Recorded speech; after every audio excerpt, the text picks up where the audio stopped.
Hello, my name is erica.terblanche. I'm a positive psychologist and I'm passionate about bringing the science of happiness and well-being to my audiences at no cost. So recently I attempted, together with Ingrid Avedon, the first female-only, non-stop, unsupported crossing of the Great Drakensberg Traverse. For those of you who don't know, the Drakensberg, it's at about 3,200 meter altitude. There are no paths for the entire 210 kilometers of crossing, so you have to self-navigate across wilderness.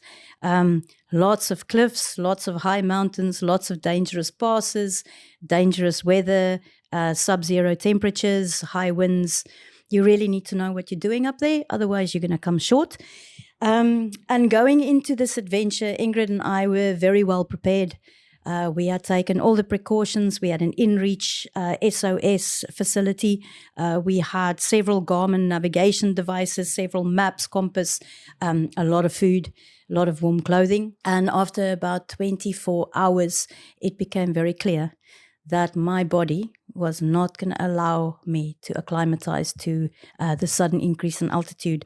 So any of you who've ever had altitude sickness will know that it is something that really takes it out of one. It's a little bit like being morning sick, seasick, and having a hangover all at once with an obliterating headache. And then, of course, your muscles don't work so well. We continued for about 30 hours into the race when I realized, at which point, after about 30 hours of pushing, I realized that my body was not going to acclimatize and that I was beginning to do damage to my heart and to my organs and to my long-term health, and that I was running the risk of actually damaging my heart permanently. My heart rate was between 160 and 200 for most of the event, and even at resting it was at 160. And when you are faced with a very public challenge where you have set out to do something quite publicly, and where you have a lot of people following you, and where there's a lot of internal and external pressure to finish the event, it takes a lot to make the right decision. And sometimes the right decision is not the popular one. But I realized again in the Drakensberg that things don't often, when you stretch far enough and high enough, if you set the bar high enough, you are not always going to succeed. Sometimes you are going to fail. And I dare say that if that doesn't happen, we do not set the bar high enough.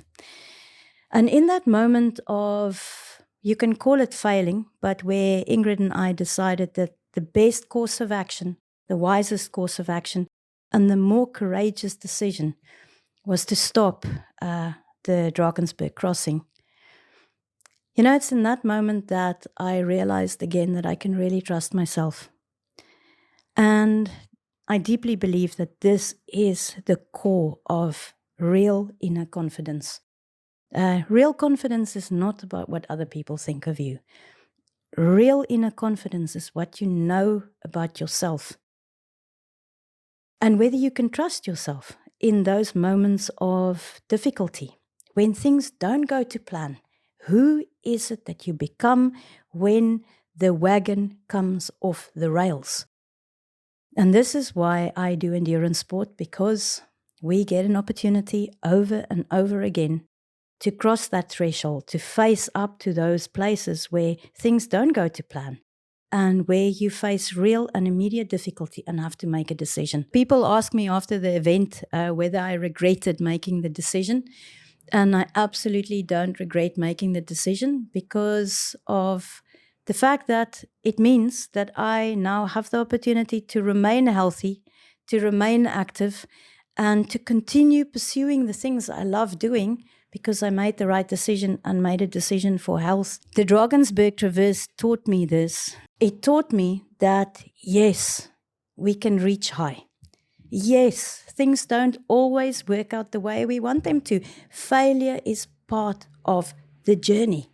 If we don't fail, we're not setting our ambitions high enough. And it taught me to keep my bar high, because it is okay to not always succeed. Because two things can happen. You can either succeed or you can learn. I learned a lot from this Drakensberg Traverse, and the biggest thing I learned is that I can trust myself to make the right decisions. And it means that next time I can actually tackle something even bigger, because in the heat of the fire, I know I will take the right course of action. Thank you for watching. It's always a privilege. Until next time.